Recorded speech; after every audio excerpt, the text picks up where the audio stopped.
For a long time, our relationships at home were basically for survival. Then we brought in romantic love and companionship. And now we have gone up the Maslow ladder of needs, and we want intimate relationships for self-actualization. Meaning, I want you to help me become the best version of myself. And many of you are spending your time wondering, who am I? What am I? Am I what I want to be? Am I where I want to be? Is this good enough? Can I be more? Can I be better? Navigating relationships and cultivating relational intelligence is key in all parts of our lives, personal and professional. But I would also say that at this moment, becoming fluent in the language of relationships is essential to the world that we're going to live in. We are wired for connections, but how can we do it better? What's happening in the world at this moment is something that, as a clinician, I sit with every hour, thousands of people in conversation around the globe with whom I grapple with the complexities of modern relationships. I believe that the bonds and the connections that we have with other people provide us with a greater sense of meaning and happiness and well-being than any other human experience, which is to say that it is the quality of your relationships which ultimately will determine the quality of your lives. Even the Harvard longitudinal studies, that's 8 decades long, that has followed men, at the end of all what these men had accomplished and have accomplished, it was the relationships that they have that was the most important marker for their health, their mental health, their sense of well-being, and their sense of meaning in their lives. Relationship norms are changing rapidly.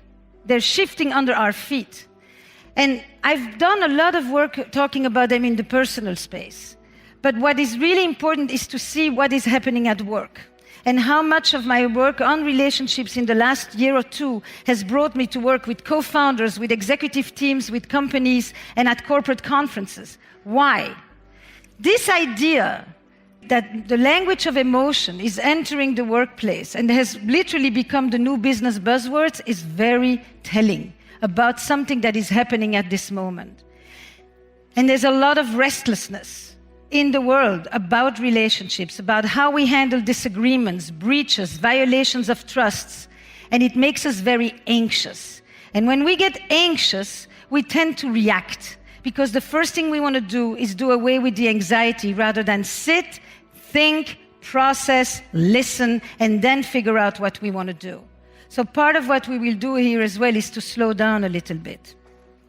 There's been 2 relationship revolutions. One is happening at home, and one is now happening at work. The relationship revolutions have 2 things in common, and it's this. It wasn't too long ago that our sense of identity was something that was basically given to us. And it still is like that in many other parts of the world. You knew who you were, you knew you had a clear sense of belonging, you had a good sense of rootedness, and you had a sense of continuity. Your rules were clear, so you knew what was expected. Parents knew how to talk to their kids, husbands knew how to talk to their wives, wives knew what not to say to their husbands. It was rules, it was duty, it was obligation, it was clarity, it was certainty, and all the big decisions were made for us, which meant that you were rarely alone, but you also were barely free. And we live now in our world here, in which we have more freedom or supposed freedom than we have ever thought we had. The clarity and the rules and the duty and the obligations have been replaced by choice and by options, and certainty has been replaced by uncertainty and by massive self-doubt. It takes a lot to have to define who we are. That process of self-definition that is part of our identity formation at this moment has created a situation where the burdens of the self have never been heavier. And many of you are spending your time wondering, who am I? What am I? Am I what I want to be? Am I where I want to be? Is this good enough? Can I be more? Can I be better? There's a reason the self-help movement is as powerful as it is, because it feeds an entire frenzy of individual people who are longing for individual pursuits, but ultimately also to connect with other people. This shift has also been met by something else. For a long time, our relationships at home were basically for survival. Then we brought in romantic love and companionship. And now we have gone up the Maslow ladder of needs, and we want intimate relationships for self-actualization. Meaning, I want you to help me become the best version of myself. Something very similar is also happening at work. We don't just leave because the factory closes when we have those options. We leave because we are not being properly promoted, because we are not being recognized, because we are not being seen, because our identity formation is being stunted. We expect our managers to be our coaches and to help us move up the Maslow ladder of needs. If we used to leave our relationships because we were unhappy, and now we leave them because we could be happier, the same thing is happening at work. We don't just leave because we are unhappy or because we are not getting the paycheck that we want, but we leave for the quality of our life and our relationships and our self-development that we expect to meet in those work situations. And for many of us, we will have a 10-year period where we will be often single or in nomadic relationships and primarily look to work to give us what once religion used to provide. What has fundamentally shifted is the loss of the social structures, the church, the religion, the hierarchies, all of that, which gave a lot of grounding. And now we have to create this thing all along. So what has replaced rules? Conversations. For the first time, at the heart of relationship is conversation. It's not clear what you should do. It's not clear how you should talk to each other. It's not clear if a person reacts this way, you should do this or you should do that. You should continue because you were told that if your parents had not continued, then they would never have been there together, and look how happy they are now because somebody insisted.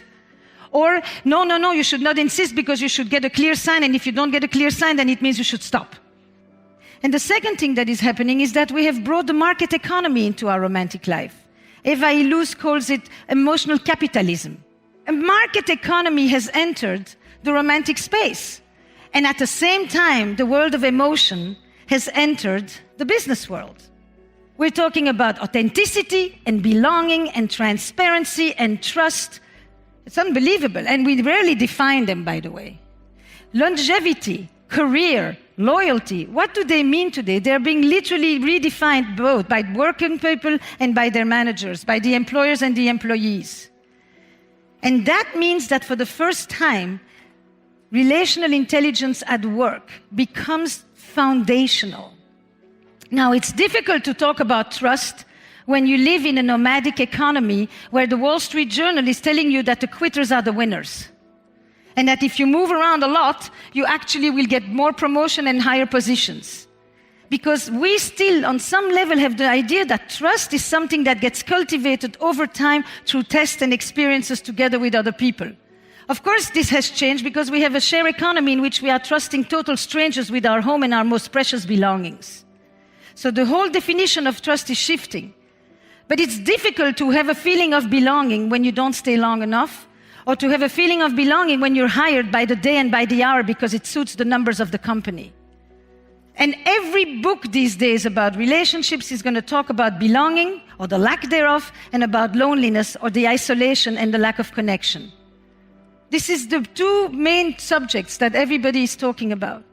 An individual, a body, a society, a relationship needs to regulate itself.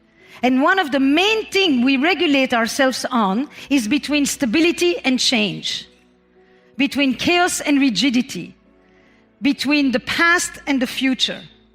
When we have too much change going on all at once, we become ontologically anxious or anguished because we can't catch up, which is partly what is happening now and what has been propelled in the last year. One of the consequences that I think is really essential is that how many of you would say you have 1,000 virtual friends, 500 virtual friends, 200 virtual friends? And how many of you have had to wonder who can you ask to feed your cat? Or who's going to actually bring the birthday cake? Not because you don't have friends, but because they're spread all over the globe and they're not near you. And a text is going to let you know that they're around, but they're not around to celebrate with you. It's not the same.